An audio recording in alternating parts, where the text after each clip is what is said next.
네, 임민소입니다. 저희는 여러분들과 함께 매일매일 1시간씩 주식장에서의 전략 함께 세워볼 텐데요. 네, 먼저 오늘 시장에서 어떤 이슈가 있었는지 하나하나씩 확인해보는 투데이 스타워즈부터 시작해보도록 하겠습니다. 네, 또 시간 외에는 어떤 종목들이 움직였는지 그리고 장 마감 이후에는 어떤 뉴스들이 나왔는지 임혜정 아나운서와 함께 알아볼 수 있습니다. 네, 그리고 수익률 대결도 빼서는 안 되겠죠.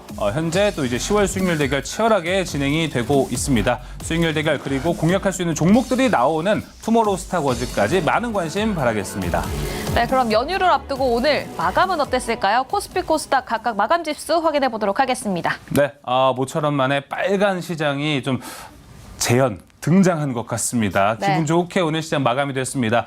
코스피는 0.21% 상승했습니다. 5포인트가량 올랐고요. 2,408선에서 오늘 시장 마감했습니다. 자, 코스닥은 2% 가깝게 올랐습니다. 무려 15포인트 올랐고요. 816.39포인트에서 오늘 시장 마감했습니다. 모처럼 상승과 하락 종목수, 상승 종목수가 우세한 하루를 보여줬습니다. 오늘 코스피에서는 상승한 종목 655개의 종목이 상승했고요. 코스닥에서는 1,000개가 넘는, 1,300개도 넘는 종목들이 오늘 상승하며 시장을 기분 좋게 마무리했습니다. 네, 다음 수급도 살펴볼 텐데요. 먼저 코스피 외국인을 제외한 개인과 기관은 매수하는 모습을 보여줬습니다. 다만 외국인은 3,263억 원을 팔았고요. 또 코스닥에서는 개인만이 홀로 파란불을 켜고 외국인과 기관은 매수하는 모습으로 마무리가 됐습니다. 다음 테마도 확인해 보도록 할게요. 네, 첫 번째로 오늘장에서 양자기술과 관련된 종목들이 크게 상승하는 모습을 보여줬습니다. 한국연구진 새 양자 컴퓨터 플랫폼 세계 최초 개발한다라는 소식이 전해지면서 관련 종목들 호재성 이슈로 빨간불을 켜는 모습 보여줬습니다. 네, 이어서 오늘 제약바이오도 간만에 좋은 날이 좀 왔습니다. 일레일리 회장이 오늘 인터뷰가 상당히 이슈가 됐었습니다. 한국 기업과 앞으로 협력을 하겠다 이 소식과 함께 그동안에 잠깐 조용했었던 당뇨, 비만 치료제 관련 종목들이 올라갔었고요. 그리고 한미약품의 호실적 전망과 함께 전반적인 제약바이오 오늘 빨간불 킨 하루였습니다. 네, 또 전기차 인프라와 관련된 종목들도 오늘장에서 상승하는 모습을 보여줬는데요. 현대차와 기아가 미국에서 테슬라 슈퍼차처 이 네트워크를 사용하겠다라는 소식이 전해지면서 관련 종목들이 상승세를 보였으나 이 기술력에 따라서 차별화된 상승을 보여줬기 때문에 관련 종목들은 살짝 공부를 해보셔도 좋을 것 같습니다. 자, 이어서 네 번째 K라면 이야기가 요즘 계속 나오고 있습니다. 아무래도 시장이 어렵다 보니까 경기 방어주로 좀 쏠릴 수 있어요. 그렇다 보니 이 식품주, 라면주가 요새 핫하기 때문에 여기를 좀 보시는 분들 많을 것 같은데요. 하반기 라면 섹터의 호실적 전망은 계속해서 나오고 있습니다. 자, 거기에 삼양식품은 지금 역사적 신고가에 위치했고요. 농심은 무려 2016년 1월 역사적 신고가를 앞두고 있는 흐름입니다. 지금 현재 매물벽이 그렇게 많지는 않다는 전망이 있기 때문에 52주 신고가를 뚫고 삼양식품과 농심이 얼마만큼 더 올라갈지도 상당히 귀추가 주목이 됩니다. 자, 그럼 세 번째 민소 아나운서가 얘기를 했었던 전기차 인프라, 현대차와 기아가 테슬라가 사용하는 슈퍼차저를 앞으로 도입하겠다라는 이슈가 있었는데요. 이 이슈 한번 살펴보도록 하겠습니다. 자, 계속해서 현대차와 기아가 이 전기차 밸류를 받기 위해 열심히 노력을 하고 있습니다. 자, 현대차 그룹이 내년 10월부터입니다. 아무래도 내년 4분기부터 판매되는 차량에는 지금 기존에 사용하고 있는 전기차에 있는 CSS 말고요. NACS, 노스 아메리칸 차징 스탠다드라고 해서 현재 테슬라가 쓰고 있는 슈퍼차저라고 보면 될 것 같습니다. 거기가 이제 되는 전기차를 판매하겠다라고 하는 건데요. 자, 일단은 CCS와 슈퍼차저는 어떻게 다른지 보면 될 것 같습니다. 자, 우리가 해외여행을 가잖아요. 네. 그러면은 다 볼트가 다르거든요. 네네. 그래서 해외여행 가면 우리가 볼트를 사거나 아니면 돼지코를 흔히 사가죠. 그쵸. 비슷한 의미로 보면 될 것 같습니다. 자, DC 콤보는 현재 미국과 한국이 표준이 되어 있고요. 우리나라에서 많이 쓰이고 현재 전기차들, 우리나라 현대차와 기아가 쓰는 전기차의 표준이라고 보면 될 것 같습니다. 하지만 이 슈퍼차저 같은 경우는요, 테슬라 많이 만들고 테슬라만 사용할 수 있습니다. 그래서 이 슈퍼차저를 늘려가는 것이 또 테슬라의 목표 중에 하나라고 보시면 될 것 같은데요. 이를 통해서 어떤 경제적 효과들이 있을지 다음 화면 통해서 살펴보도록 하겠습니다. 자, 얼마 전 작년에 올해 또 있었던 이슈입니다. 미국에서 현재 탑3로 자동차 완성차 판매 업체들 바로 GM, 포드, 테슬라까지 해서 이 GM과 포드가 모두 테슬라의 슈퍼차저를 사용하기로 결정했습니다. 이 수치로 본다면요, 거의 미국에서는 전기차만 80% 테슬라, GM, 포드라고 점유율을 따낸다고 볼 수 있습니다. 그렇다면 지금까지 CCS를 사용했던 현대차와 기아 같은 경우에는 전기차 물론 잘 만들지만 편리성이 떨어질 거 아니에요. 네. 이렇게 슈퍼차저가 전국에 많은데 굳이 CCS를 사용하는 현대차를 우리가 사야 될까라는 의구심, 의문점은 좀 들 수 있을 것 같습니다. 거기에 따른 이번 채택이라고 보시면 될 것 같습니다. 제가 말씀드린 대로 미국 내는 거의 80%가 슈퍼차저를 사용하고 있습니다. 그렇기 때문에 NACS 장착된 차량에서는 우리 현대차가 그만큼 많은 충전기를 사용할 수 있다는 의미가 됩니다. 이게 만약에 잘 해석이 된다면 우리가 그토록 현대차와 기아에게 갈증을 느꼈던 이 전기차 밸류를 받는데 한 단계 좀 앞서가지 않을까 이렇게 좀 생각이 됩니다. 이렇기 때문에 매출 상승을 기대할 수 있는 현대차와 기아고요. 무엇보다 제일 좋은 건 현재 테슬라가 아닐까 생각이 듭니다. GM과 포드, 현대차, 기아까지 이렇게 슈퍼차저를 사용한다면 테슬라만 전기차 충전 인프라로 벌어들이는 수익이 나중에 거의 7조 원이 된다고 합니다. 1년에만요. 그렇게 된다면 테슬라의 보조 수익원으로도 좋은 영향을 끼칠 것 같고 거기에 테슬라의 주가 또한 좋은 흐름에 이바지할 것 같습니다. 자, 하지만 현대차 그룹이 그동안 슈퍼차저를 사용하지 않았던 이유 중에 하나는 슈퍼차저를 사용한다면 현대차 자체 플랫폼 eGMP가 있죠. 호환이 맞지 않기 때문에 고속 충전이 어렵다 이런 이야기들이 있었습니다. 자, 그래서 지금 현대차와 기아는 슈퍼차저를 사용하는 대신 주유를 할 때 전기차 충전을 할 때는 현대차 기아만의 이 앱을 사용해서 슈퍼차저를 사용할 수 있게끔 한다라고 하고요. 거기에도 슈퍼차저가 사용할 수 있는 전기차 전기 충전 속도도 충분히 할 수 있도록 현재 테슬라와 협력을 하고 있다고 합니다.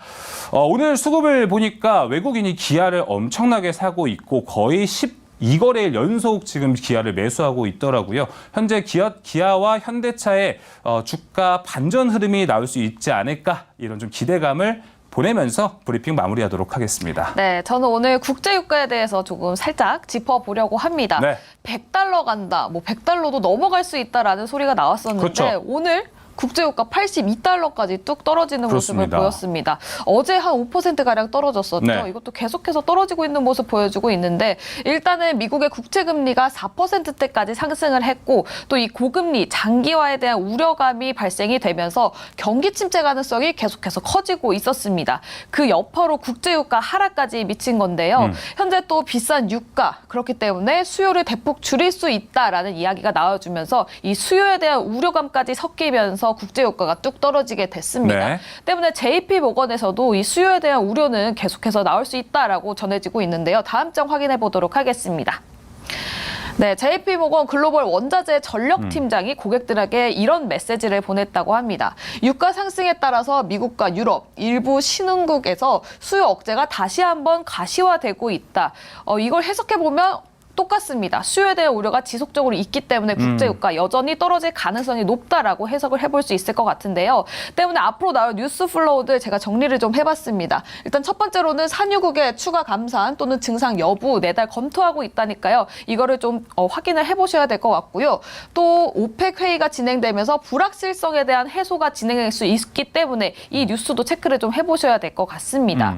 지금 국제유가가 계속해서 떨어지고는 있지만 국내 시장의 영향은 아직까지 크게 반영되지 않은 상태라고 합니다. 좀 시간차가 있을 수도 있다고 하니까요. 뉴스플로우 확인을 해보시면서 네. 관련 종목들도 공부를 해보셔도 좋을 것 같습니다. 그럼 장 마감 이후에는 어떤 종목들이 움직였는지 또 장 마감 이후에 나온 뉴스까지 확인해 보도록 하겠습니다.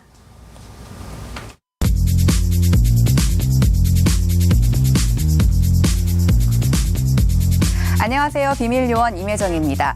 이 작정명 시클이 장 마감 후 소식들 모아서 정리해드리는 시간인데요. 오늘도 시간의 거래와 장 마감 후 뉴스 공시까지 꼼꼼하게 체크하면서 다음을 대비해 보도록 하겠습니다. 그럼 장 마감 후 뉴스부터 살펴보시죠. 자, 오늘도 중요했던 기사 위주로 뽑아서 살펴보도록 하겠습니다. 첫 번째 살펴볼 뉴스는 반도체 관련 뉴스입니다. 이 반도체 수요 감소로 인해서 전 세계 8인치 파운드리 공장 평균 가동률이 올해 하반기 최고 60%대까지 떨어졌다는 기사인데요. 내년 8인치 파운드리 공장 가동률은 호황기 시절인 2020년과 2021년에 비해서 최고치로 회복하기는 조금 어렵다는 전망을 내놓고 있습니다. 반면 중국 제조사들은 위탁 생산 물량을 현지 공장으로 전환하면서 내년에 파운드리 공장 가동률이 우리나라와 대만에 비해서는 상승할 것이라는 분석이 나오고 있다는 기사입니다. 자, 다음 기사도 살펴보도록 하겠습니다. 네 번째 기사 살펴보도록 하겠습니다.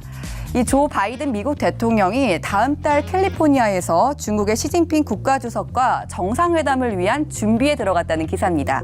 두 정상이 대면하는 건 작년 11월 인도네시아 발리 이후로 처음인데요. 당시 두 정상은 직접적인 외교 접촉의 중요성을 강조했는데 이번에는 어떤 회담을 주고받을지는 지켜봐야 할 것 같습니다. 자, 장 마감 후 공시도 살펴보도록 하겠습니다.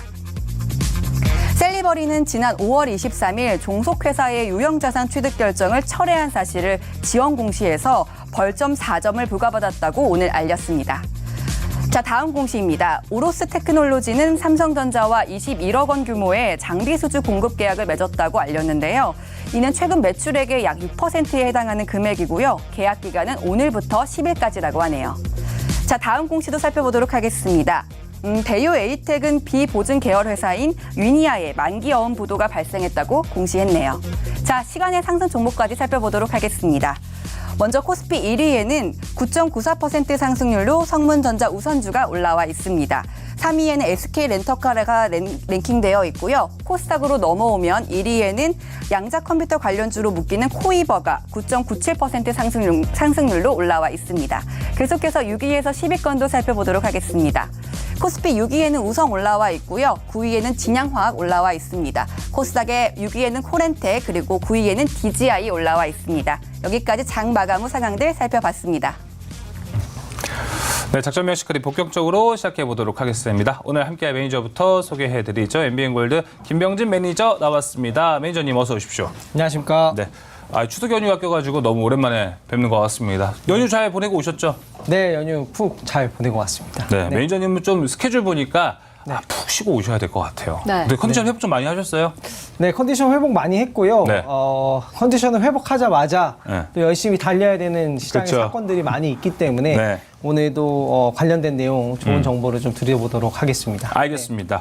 자, 일단 오늘 시장부터 같이 이야기를 해보면 좋을 것 같습니다. 오늘 시장, 자, 일단은 코스피와 코스닥 간만에 더블 상승, 양쪽 모두 상승하는 모습을 보여줬는데 지금 우리가 지수를 보면은 와, 그래도 코스피는 2,400선을 잘 지키는 것 같고 코스피도 800선은 확실하게 지키는 건가? 지금 확실히 단기 바닥은 우리가 여기서 확인된 건가? 라는 시그널, 지금 유효한 건가요? 지켜봐야죠. 네. 더 무너질 수 있나요, 혹시? 가능성이 없진 않아요. 네, 없진 않고요. 일단 여러 가지 긍정적인, 전반적으로 저는 긍정적이라고 한번 이야기를 드려볼 수 있을 것 같고요. 긍정적인 시그널을 나눠보면 유가가 하락했고 물가가 떨어졌다. 이거 굉장히 긍정적인 거예요. 그리고 또 이제 LG 에너지 솔루션이 또 도요타랑 10년 동안 거의 30조에 달하는 공급 계약, 이런 것들은 시장에 긍정적인 거죠. 수출을 좀 잘해낸다라는 그렇죠. 뜻이죠. 그리고 4개월 연속 무역수지 흑자, 이것도 긍정적인 부분이에요. 근데 안 좋은 점은 환율 변동성이라든가 미국채 같은 경우가 조금 리스크한 점이 있다라고 보여지고요. 이 부분을 조금 짚고 넘어가 드려야 될 것 같은데요. 외국인 저는 포지션을 굉장히 집중하셔야 된다라고 생각이 들고요. 원달러 환율이 오르게 되면 우리나라의 이제 기업들이 외채가 있잖아요. 네. 외채를 발행해가지고 해외에서 사업을 한단 말이에요. 이제 원달러 환율 1,363원일 경우에 외채가 211조 정도 되거든요. 근데 환율이 더 오르게 되면 네. 이 상환 금액이 점점 더 커진다라는 부분인 거예요. 그렇기 때문에 실질적으로 기업의 영업이익에 영향을 미치겠죠. 자본을 조달했기 때문에 이런 부분이 굉장히 중요한 부분이고, 미국채가 계속해서 변동성을 좀 보이면 환율이 또 같이 움직임을 보일 수가 있잖아요. 이런 부분은 좀 체크를 해야 될 상황이다라고 생각이 되고요.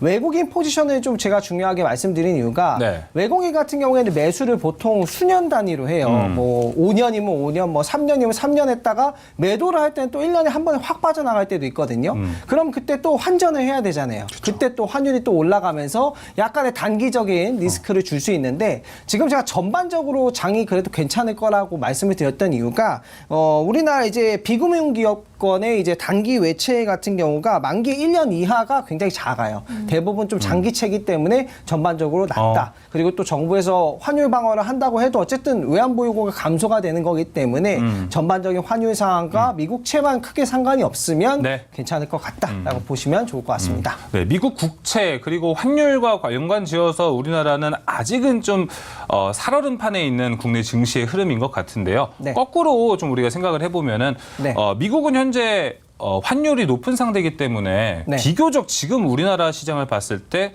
좀 싸게 살 수 있는 구간이 아닌가라고 생각을 할 수 있을 것 같아요. 네. 이에 대한 매수세를 우리가 기대하는 건 좀 무리인가요, 지금? 아니요, 저는 충분히 가능하다라고 생각이 되고요. 지금 상황에서 아까 말씀드렸지만 뭐 환율에 대한 영향성을 말씀드렸지만 뭐 외채가 막 진짜 막 세상에 엄청나게 크게 영향을 줄 만큼 엄청난 것도 아닌 상황이기도 하고요. 네. 수출을 좀 잘 해주고 있는 상황이잖아요. 근데 이제 나스닥 같은 경우가 이제 이번 달에 고점 대비해서 한 8% 빠졌고, 그쵸. 코스닥이 16%까지 빠졌다가 오늘 2% 반등해서 한 14% 빠졌단 말이에요. 네. 그렇기 때문에 전반적으로 글로벌 증시가 다 같이 좀 조정을 받았잖아요. 그래서 이 상황에서 한국 주식 살래, 미국 주식 살래, 외국인들한테 물어보면 우선순위는 미국으로 일단 그럴 수도 네. 있단 말이죠. 그래서 이제 다 같이 조정을 받으면 그에 따른 한국 증시의 할인율을 좀 보셔야 되기 때문에 전반적인 글로벌 지수 방향성을 좀 체크를 하시면서 보시면 좋을 것 같고 네. 전반적으로 하반기가 되어가면서 저는 더욱더 좋아질 것이다. 그리고 유가가 떨어지고 있는 게 굉장히 긍정적입니다. 네. 알겠습니다. 자, 이제 전반적인 시장에 대한 이야기를 해봤고요. 오늘 시장 마감하고 어떤 뉴스들이 나왔었는지 하나하나씩 살펴보도록 하겠습니다. 첫 번째 뉴스부터 살펴볼게요. 경제 성장률과 관련된 뉴스를 한번 살펴볼까 합니다. 국회 예정처에서 올해 이제 우리나라를 성장 전망에 대해서 봤는데 대폭 하향이 됐어요. 1.5%에서 1.1%까지 내려갔는데 네. 사실 이렇게 경제 성장률을 좀 내린 것은 비단 우리나라만의 일은 아닐 것 같아요. 미국은 지금 미국만이 버텨주고 있는 흐름인데 네. 여기서 우리나라가 잘 따라가고 덜 망하는 나라에 좀 포함이 되어야 되는 건 아닌가라고 생각이 좀 드네요. 네, 어쨌든 뭐 전망치는 전망치고요. 네. 바뀔 수가 있다고 저는 생각을 하고 있고 긍정적으로 보고 있어요. 이렇게 이제 전망을 수정을 한 거는 아까 말씀드렸다시피 우리나라뿐만이 아니야. 뭐 말레이시아, 베트남, 뭐 중국 마찬가지로 외채가 있을 수가 있단 말이에요. 지금 달러 인덱스 자체가 오르고 있기 때문에 그 나라의 환율도 좀 안 좋은 상황이고 약간 위험한 거 아닌가라는 생각을 해볼 수도 있는 부분 때문에 전반적으로 전망치를 낮췄다라고 생각이 되고요. 네. 현재 실질적인 팩트 수출 상황으로 보면은 그래도 개선되고 있는 건 맞아요. 그래요? 그렇죠. 예. 우려감은 있고 선진국 증시가 할인을 받았기 때문에 그것 대비 비하면은 한국 증시가 조금 더 빠져야 될 것 같은데 좀 기다려볼까 이런 느낌이 좀 있는 건데 전반적으로 조금씩 개선되고 있다라고 보시면 좋을 것 같고 기사 내용을 한번 확인해 보시면은 수출 중심으로 수출이나 뭐 실적이라는 거는 높아질 전망이라고 이제 밝혔고요.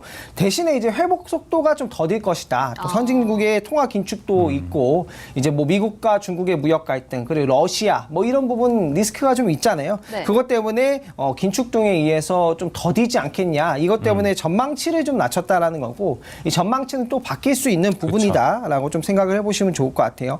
우리나라 같은 경우에는 중국 수출 의존도가 지난해 기준에서 22.8%거든요. 그래서 아무리 좀 줄이려고 해도 최대로 또 수출을 하고 있는 국가인데 또 중국에서 장기 성장 전망률이 좀 낮아진다라는 얘기가 있기 때문에 이렇게 먼저 선제적으로 좀 조정한 게 있는데 이 전망치는 계속해서 바뀌어요. 네, 맞아요. 계속 바뀌기 때문에 이 부분은 좀 참고를 한번 해보시면 좋을 것 같고 네. 뭐 신기술이라든가 신성장에 대한 부분이 긍정적의 부분이 나온다면 충분히 또 개선도 할 수 있지 않을까 생각합니다. 네, 일단 성장 전망치는 낮췄지만 수출은 늘어나고 있고 지금 글로벌 경제가 모두 긴축을 하고 있기 때문에 이에 따른 회복 속도는 더딜 것으로 보여서 미리 낮춘 거다 이렇게 좀 얘기를 해주셨는데 네. 그렇다면 거기서 요건으로 얘기하셨던 게 중국 얘기잖아요. 네. 최근에 뭐 이제 중국과의 이야기도 많이 나오고 있는데 중국이 여기서 뭔가 좀 호재성 뉴스를 하나 던져주면은 충분히 저 경제 성장률 수치도 많이 올라갈 수 있겠죠.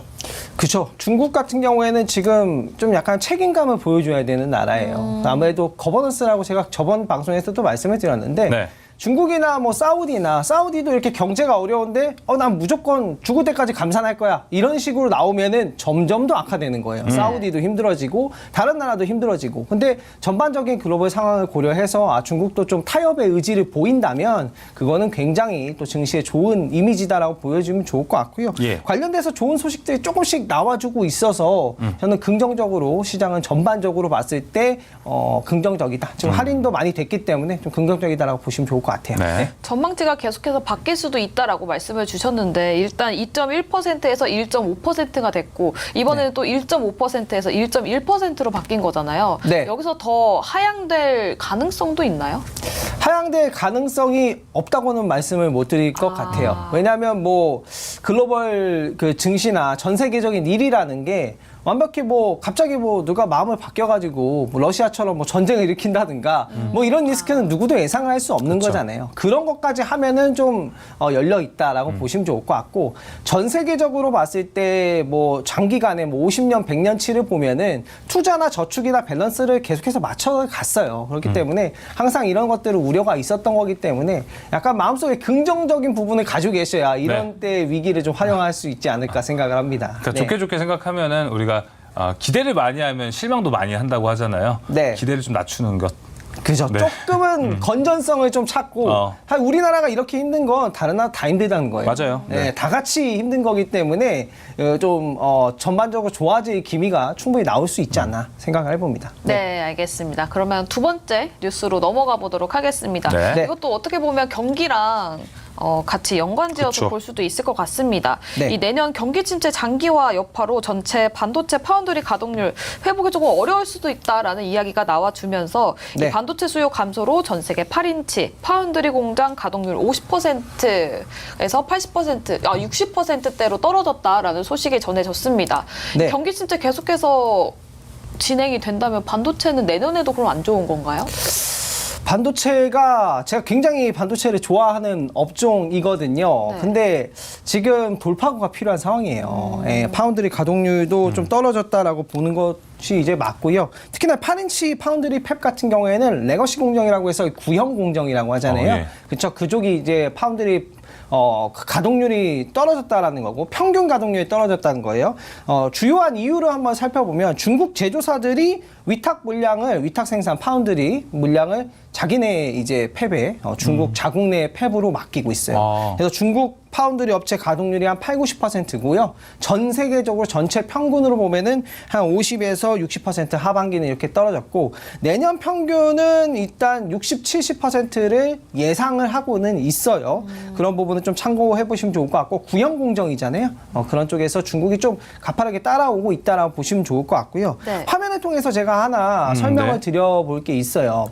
삼성전자는 굉장히 의미가 큰 기업이다라고 생각이 들고요. 매출 규모가 일단 200조가 넘어가는 기업이에요. 지금 최근에 5년 동안 재무 흐름을 보시면 매출이 뭐 제일 잘 나왔을 때가 300조 정도죠. 그리고 이제 평균적으로 보면 한 230조에서 50조 정도를 유지를 하고 있어요. 네. 마찬가지로 2012년에서 2016년 동안 매출을 200조에서 220조를 계속해서 유지를 했거든요. 여기서 뭐 300조로 간다거나 돌파구를 못 찾은 상황에서 2012년, 16년 동안 삼성전자가 계속 횡보를 했어요. 그렇기 때문에 지금 270조, 50조 여기까지 올라온 매출에서 50조 또는 300조까지 300조 이상까지 낼 수 있는 매출을 낼 수 있는 뭔가 무기가 있어야 되는 부분이거든요. 네. 새로운 하드웨어가 있거나 그쪽을 지금은 전기차 쪽으로 지금 삼성전자가 보고 있는 건데 그 길을 앞으로 가야 되고 또 이제 시장 규모가 굉장히 크겠지만 거기에서 기술력을 가지고 선점을 하느냐 이게 굉장히 중요한 키 포인트가 될 것 같아요. 그래서 삼성전자는 뭐 워낙에 또 상징성이 큰 기업이고 그동안 이렇게 좀 많이 성장을 했지만 지금 매출 규모가 거의 300조에 가까운 종목이기 때문에 순식간에 갑자기 뭐 300조, 400조가 갑자기 매출이 나온다 이거는 쉽지는 않다. 좀 업황이 맞아줘야 된다라고 네. 보여지고요. 이 점을 좀 참고하셔가지고 좀 매매를 하시면 좋을 것 같고 저는 그래서 신성장 종목들이 앞으로는 주가가 좋을 것 같다라고 생각이 들어요. 네. 알겠습니다. 좀 더 반도체 주문이 줄어들고 그 안에서 반도체를 비롯한 신성장 동력을 찾아보자라고 얘기를 해주셨습니다. 다음 뉴스를 보면 그 신성장 동력이 여기 있는 건가라고 좀 생각이 듭니다. 네. AI의 성능을 15배로 늘린다는 삼성 모바일 앱에 대한 이 부활 시동에 대한 이야기가 있습니다. 혹시 방금 말씀하신 신성장 동력은 여기서 찾는 건가요? 네, 저는 여기서 찾는다라고 생각이 들고요. 삼성전자가 현재까지 반도체가 구현하지 못했던 분야를 하겠다고 했어요. 미각과 후각을 담당하는 반도체를 개발하겠다라고 했거든요. 그동안에 이제 자율주행이 잘 안 됐던 게 라이다로만 자율주행을 하니까 뭐 사고가 많이 나고 이랬잖아요. 그래서 이제는 이미지 센서로 시각 정보까지 활용한단 말이에요. 근데 앞으로는 후각도 활용하고 다양한 오감을 활용한 반도체로 이걸 더 정교하게 만들겠다는 거예요. 그리고 그 시장 규모가 워낙에 크기도 하고요. 네. 여기서 시장 점유율을 잘 가져온다면 저는 충분히 매출 300조가 아니라 그 이상도 갈 수 있다라고 생각이 들어요. 그 부분이 굉장히 기대가 되는 부분이고요. 또 삼성전자가 또 엑시노스 2400을 공개를 했습니다. 전작보다 성능이 이제 뛰어난 그런 이제 모바일용 AP 칩, 모바일용 CPU라고 보시면 좋을 것 같고요. 삼성전자가 예전에 이제 갤럭시 S22 시리즈에서 뭐 엑시노스를 자체 만든 엑시노스를 썼다가 발열 문제로 그때 이후로부터는 안 썼어요. 굉장히 다 스냅드래곤을 풀로 탑재를 했는데 이러면서 이제 그 모바일 AP용 구매하는데 비용을 한 11조 이상 썼거든요. 근데 그 부분을 또 엑시노스를 새로 출시를 했잖아요. 그래서 갤럭시 24부터는 탑재를 하겠다고 했어요. 병행해서. 그렇다는 건 또 비용도 이제 줄어들 수 있고 삼성전자의 그 CPU 기술력, AP칩 기술력도 좀 선보일 수 있다라고 보시면 좋을 것 같고요. 네. 그리고 2025년도에 양상될 예정인 엑시노스 오토 V920이라는 제품도 공개를 했거든요. 이건 화면을 통해서 이미지를 한번 보도록 할게요. 예. 이거는 이제 차량용 반도체 또 차량용 CPU급이라고 보시면 좋을 것 같은데 이거를 이제는 또 이거를 이제 미래 먹거리로 선점을 하겠다라고 했고요. 정말 오감을 자극할 수 있는 오감을 만족시킬 수 있는 미각, 후각 뭐 이런 것까지 다 활용할 수 있는 반도체 일단 시각은 하고 있잖아요. 네. 이런 반도체가 계속해서 개발이 되면 저는 뭐 자율주행이든 뭐 다양한 분야에서 로봇이든 뭐 엄청난 대체가 가능하다라고 생각이 되고요. 이게 삼성전자의 핵심 키포인트가 아닐까 생각을 하고 있습니다. 네. 근데 미각 후각이 발달할 땐 이 반도체가 출시되면 뭐가 네. 나오는 거예요? 뭐 홈쇼핑 같은 거 보면 냄새를 맡을 수 있고 이런 게 나오는 이 거예요? 요리를 해주는 로봇 그죠, 뭐 맛보고 다시 만들고. 우리가 상상하는 거를 다 만들 수 있다라고 생각하는데 뭐 화재 예방이라든가 뭐 이런 것도 가능한 거겠죠. 뭐 그리고 우리가 뭐 예를 들면 뭐 전고체 배터리를 만들 때 유독가스가 나온다고 하면 뭐 네. 그런 것들을 뭐 감지한다든가 뭐 이런 것들도 다 가능하지 않을까라고 생각이 들고요. 모든 시스템이 좀 정교해지지 않을까 생각해요. 네. 사실 어떻게 수익 모델이 나올지가 저는 잘 감이 안 잡혀가지고 한번 네. 여쭤봤습니다. 저는 먹는 것만 생각했어요. 저도요. 네, 갈비 전고체 냄새. 배터리가 나올 줄이야. 그러니까요. 안전하고도 직관될 수 있다라고 네. 해석을 해보도록 하겠습니다. 네. 네, 다음 뉴스 확인해 보도록 할게요. 네, 다음 뉴스 바이든 내달 캘리포니아에서 시진핑과 정상회담 준비에 착수했다라는 소식이 전해졌습니다. 이게 또 우리 증시에 호재로 작용될 만한 이슈가 있을까요? 네, 일단은 둘이 만난다는 것 자체가 네. 오랜만에 만나는 거잖아요. 좀 기대감이 전 충분히 살아날 수 있다라고 생각이 들고요. 네. 아직까지 이제 외신에서 구체적인 내용이 막 엄청나게 나온 건 아니에요. 뭐 확인을 해보면 다음 달, 뭐 11월 달에 캘리포니아에서 시진핑 중국 국가주석과 바이든 대통령이 만난다라는 그래서 준비 작업을 하고 있다라고 워싱턴 포스트가 보도를 했거든요. 그런 거라서 아직 뭐 세부적으로 뭐 무슨 걸 논의하겠다 이런 건 나온 건 아닌데 어쨌든 중국과 미국이 대화를 좀 하려고 한다. 이거는 긍정적인 것 같습니다. 그래서 이 이슈는 기대감을 불러일으키지 않을까 생각하고 있어요. 네. 지금 정은우님께서 반도체 제재 풀리나요? 라고 댓글이 올라왔는데 그것도 조금 기대를 해볼 수도 있겠죠? 중국이 어떻게 또 국제사회에서 하느냐에 따라서도 저는 달려있다라고 생각이 들어요. 이 반도체 제재 뭐 민선 아나운서가 얘기한 거는 우리나라에 관한 거? 네, 네. 그렇죠. 이 이야기는 지금 기대감이 계속 있는 상태고 네. 과연 또 중국이 얼마 전에 또 화웨이를 또 멋지게 만들어 놔가지고 거기에 관한 제재는 또 어떻게 이야기가 오고 갈지 그에 네. 대한 것도 중요할 것 같고 사이에 껴있는 우리나라는 제발 좀 호재가 나왔으면 하는 바람입니다. 네. 자, 그러면 이제 그 다음 뉴스 한번 살펴보도록 하겠습니다. 요즘 시장을 볼 때 가장 먼저 봐야 되는 게 바로 환율 아니면은 유가일 것 같은데요. 이 환율 방어에 외환 보유액이 정말 뚝 떨어졌다고 합니다. 뭐 작년에도 사실 이런 뉴스들이 많이 오고 갔는데 현재 증시에서는 우리가 어떤 걱정을 좀 해야 되나요? 일단 외국인의 수급을 좀 보셔야 될 것 같고요. 제가 화면을 통해 가지고 설명 한번 드려보도록 할게요. 제가 이미지를 하나 준비를 했는데요. 네. 외국인의 증권 자금 유출입이에요. 일단 2023년도에는 주식도 좀 사고 있고 채권도 좀 사고 있다라고 보시면 좋을 것 같고요. 2022년도에는 주식은 좀 팔고 채권은 샀다. 그래서 2022년도 증시가 좀 안 좋았잖아요. 외국인 같은 경우에는 뭐 매수세를 보시면 어떤 식으로 나오냐면 하루 이틀 매수를 하는 게 아니라요. 거의 뭐 예를 들면 외환위기가 나타나고서 거의 2007년도까지 장기 매수를 했어요. 그렇기 때문에 장기 매수를 했기 때문에 그만큼 보유 물량이 굉장히 많아요. 그래서 앞으로 증시에서 보셔야 될 것은 외국인의 포지션이겠죠. 외국인은 오늘 코스닥은 샀어요. 이런 건 굉장히 긍정적인 거예요. 그렇죠? 우리나라의 또 증시를 그냥 나 괜찮은데? 머물러 있을래? 이런 느낌이잖아요. 근데 또 외국인들이 갑자기 막 환율을 막 바꿔가지고 나 미국채 투자할래? 이런 식으로 해서 환율이 좀 변동성이 나온다면 이런 건 좀 리스크한 거긴데 전반적으로 2023년을 보면요. 외국인이 주식을 사고 있다. 그리고 채권도 사고 있다. 8월 달에는 조금 팔았지만 전반적으로 사고 있다라는 것이 긍정적이다. 그래서 외국인들도 앞으로 주식이 지금보다는 좀 좋아지겠다라고 보고 있는 거라서 여기에서 좀 저점만 좀 잘 잡으면 저는 충분히 기회가 될 수 있다라고 생각이 들고요. 외환보유고에 대해서 얘기를 드려보면 실제로 외환보유고가 조금 떨어진 건 사실이에요. 약간 어느 정도 수준이냐면 그래도 그동안 굉장히 많이 쌓아와서 괜찮은 편이지만 코로나 좀 이전 정도 수준 정도까지 외환보유고는 살짝 떨어졌다라고 보시면 좋을 것 같고 그동안 이제 외환보유고가 장기적으로 증가해 왔기 때문에 뭐 그거를 이제 놓고 보면 코로나 때는 참고로 외국인이 한국 주식을 거의 안 팔았어요. 네. 오히려 더 샀어요. 그리고 나서 엄청나게 큰 상승장이 나왔잖아요. 네. 그런 부분이기 때문에 제가 봤을 때는 뭐 외환보유고가 뭐 지금 뭐 단기적으로 외채가 많은 것도 아니고 굉장히 또 장기채 부분이고 뭐 하나로 계산했을 때 뭐 200조에 가까운 건데 뭐 그게 뭐 엄청나게 한국에 큰 영향을 지금 당장 미칠 것 같진 않다. 그래서 그 부분도 큰 무리 없을 거라고 생각이 되고 무역 수지가 흑자기 때문에 이 기조 그대로 좀 저점 매수를 한다면 충분히 괜찮다. 말씀드려볼 수 있을 것 같습니다. 네, 알겠습니다. 자, 환율에 대한 이야기까지 나눠보면서 이후에 오늘 장마감하고 어떤 공시들이 나왔었는지 하나하나씩 살펴보도록 하겠습니다. 자, 첫 번째는 셀리버리에 대한 이야기입니다. 불성실 공시법인 지정이 됐는데요. 거래 정지가 꽤 된 지도 이제 되게 오래된 것 같습니다. 거의 반년 정도가 벌써 거래 정지 이후에 시간이 이렇게 많이 흘렀는데요. 일단 셀리버리 같은 경우는 이제 거래 정지가 어떻게 되고 그 이후는 어떻게 될지 그리고 셀리버리를 갖고 있는 주주분들은 또 대응을 어떻게 되는지도 상당히 궁금합니다. 네.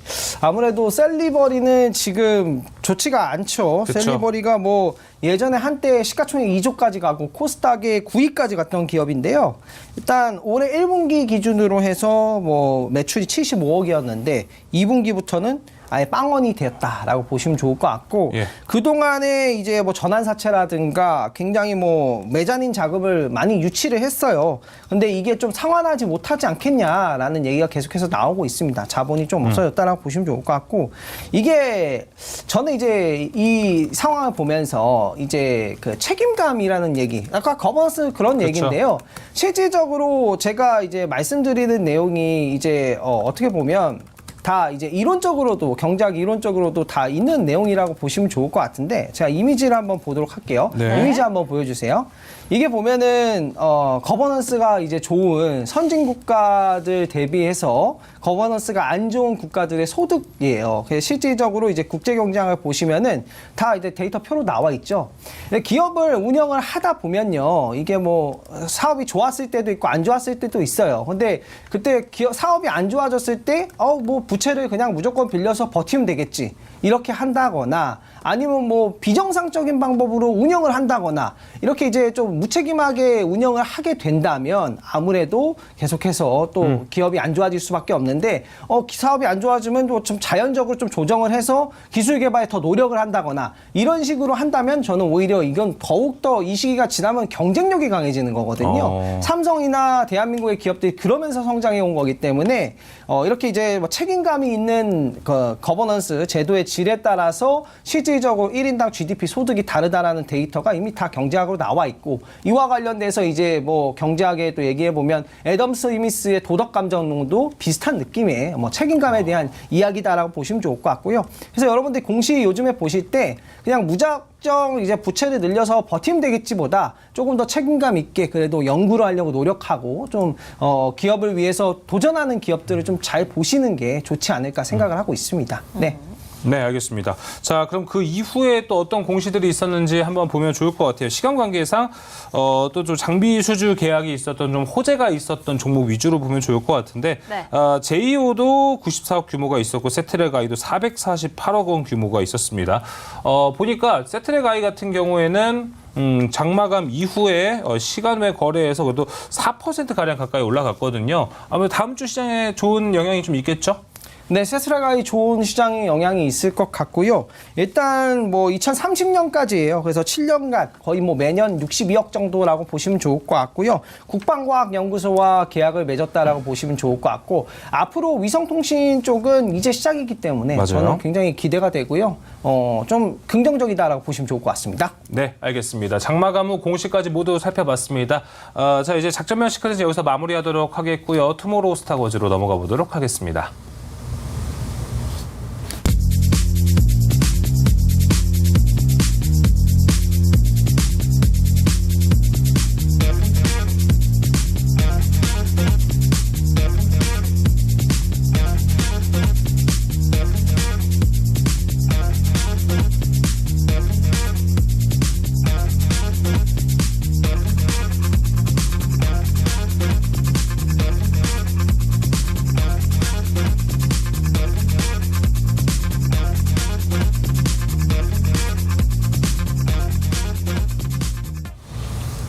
네, 투모로우 스타워즈 김병진 매니저와 계속 해보도록 네. 하겠습니다. 먼저 코멘트 한 줄 정리 확인해 보도록 할게요. 네, 먼저 오늘장 한 줄 정리에서는 나쁘지 않은 하루였다라고 주셨고 다음 주 코멘트는 외국인 포지션의 주목 그리고 다음 주 주의할 점 침착하게 글로벌 증시를 보면서 대응하자라고 말씀 주셨는데 일단 글로벌 증시를 얘기를 주셨으니까 지금 또 나왔습니다. 미국의 9월 실업률 3.8%로 컨센 3.7% 상회하는 수치 나왔습니다. 어떻게 보시나요?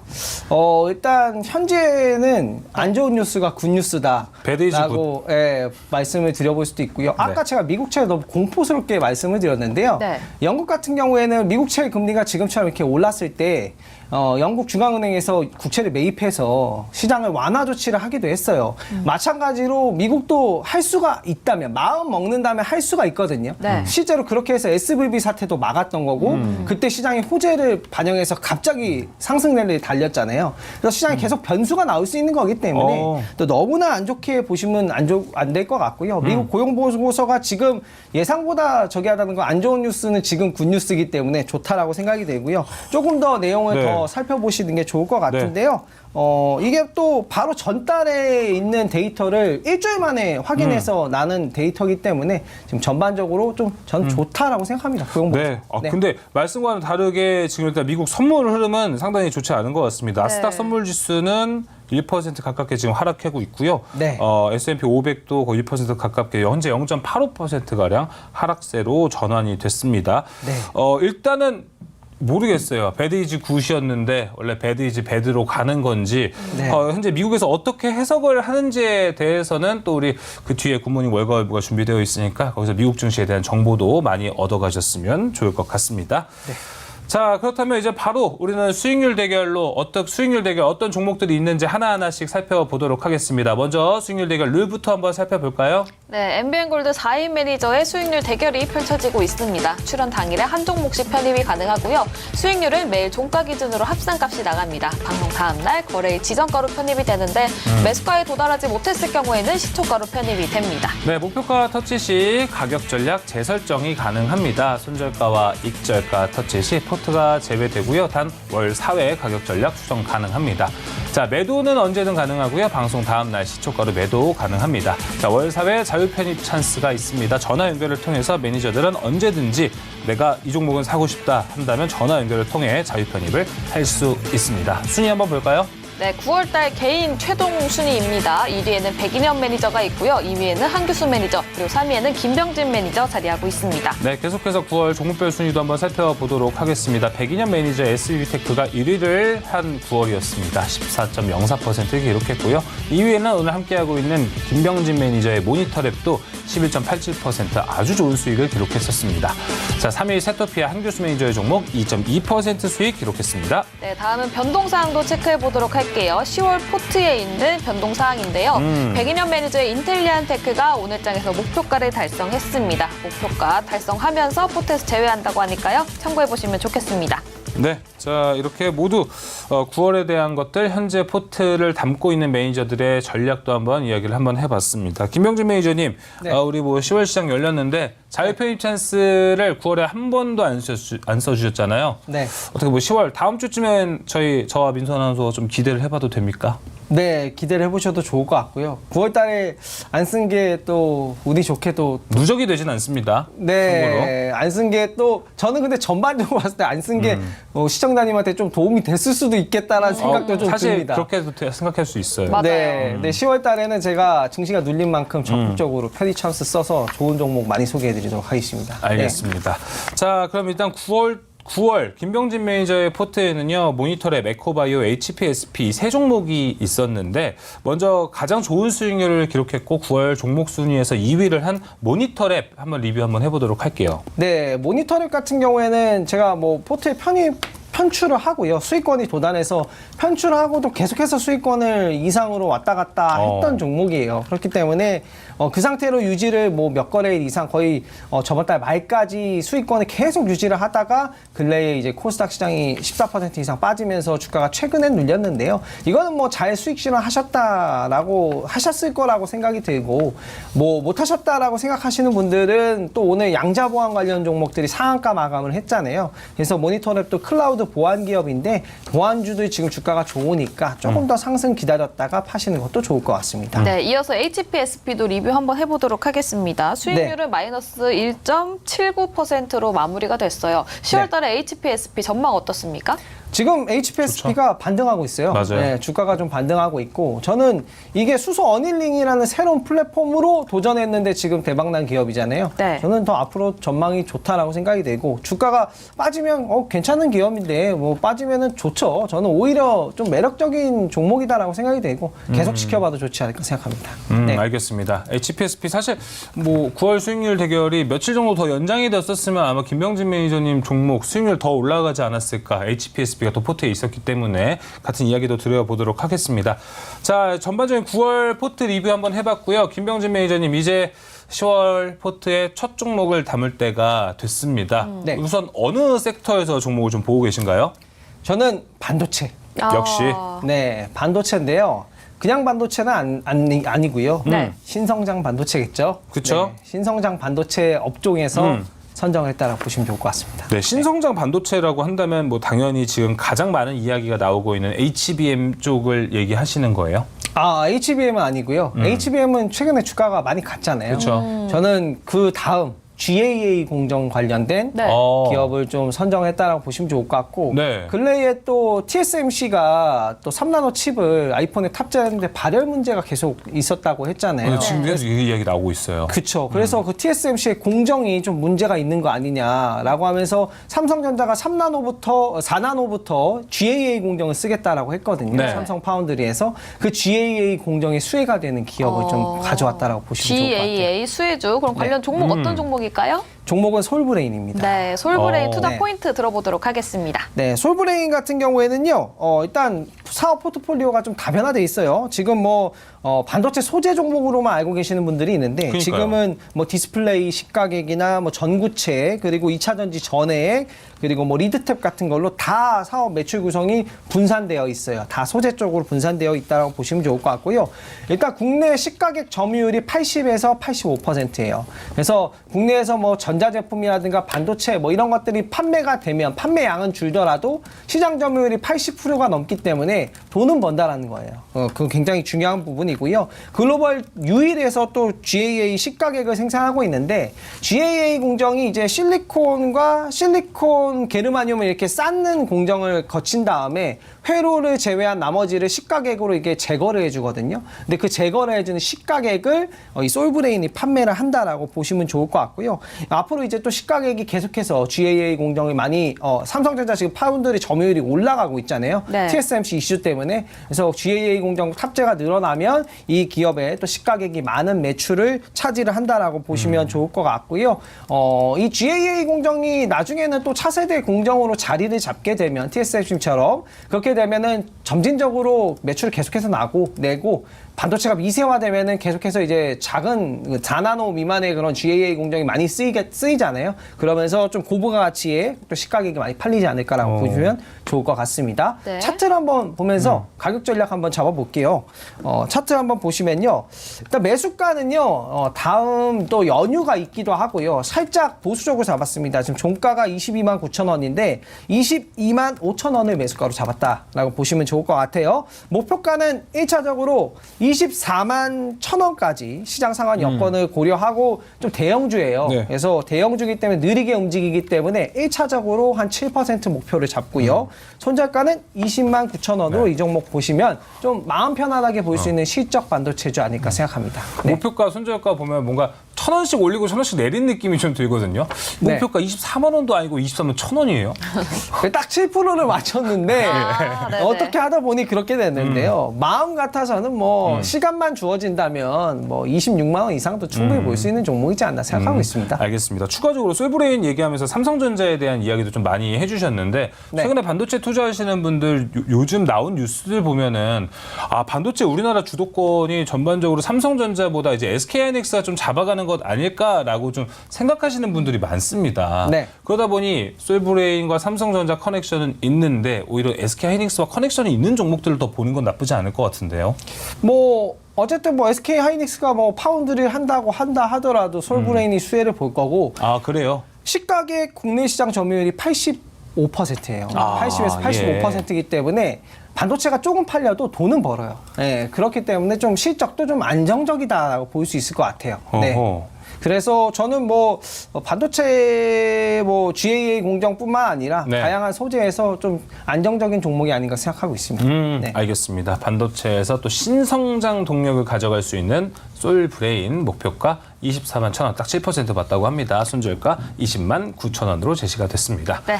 자, 그리고 민수 아나운서가 지어준 아주 좋은 별칭이 있죠. 반도병진이잖아요. 지금 네. 정말 반도체에 대해서 궁금해하시는 것도 정말 많을 것 같습니다. 주말간에 그리고 다음 주 시장 전략을 잡아가는 데 있어서 김병진 매니저님 어디로 가면 좋을까요? 네, 너튜브로 오시면 될 것 같고요. 월요일은 또 휴장이기 때문에 화요일 날 오후 5시에 그 너튜브에 엠뱅고드 김병진 검색하시면 저희 무료 방송이 예정이 되어 있고요. 시장이 조금 변동성이 있습니다. 뭐 항상 우려는 있어 왔고요. 점진적으로 긍정적으로 저는 변할 거라고 생각을 하고 있고 시장 우려 속에서도 잡아야 되는 신성장 종목들 그리고 시장의 강한 종목들 무료 방송에서 소개해 드릴 테니까요. 많은 참여 부탁드리도록 하고요. 무료 종목도 많이 소개해 드릴 테니까 도움 되실 겁니다. 네. 알겠습니다. 추석 지금도 이제 한글날까지 껴있어서 좀 연휴가 있는데 네. 네이버 밴드에도 많은 정보가 있죠, 매니저님? 네, 네이버 밴드 같은 경우에는 제가 방송에서 나왔던 추천주라든가 투자 포인트 세밀하게 다 정리해서 올려드리기 때문에 최근 이슈, 최신 이슈나 이런 것들 다 무료로 확인해 보실 수 있으니까요. 녹색 밴드에 엠뱅고드 김병진 검색해 주시면 확인하실 수 있습니다. 알겠습니다. 이제 한글날까지 껴있는 연휴에서 김병진 매니저의 네이버 밴드 들어가셔서 공부 많이 하시고요. 10월 10일 시장이 이제 마감하고 오후 5시에 김병진 매니저의 무료 방송도 있으니까 많은 참여 부탁드리겠습니다. 자, 김병진 매니저 네이버 밴드 무료 방송 안내 도와드리면서 저희는 이만 물러가 보도록 하겠습니다. 네, 시청해주신 여러분 고맙습니다.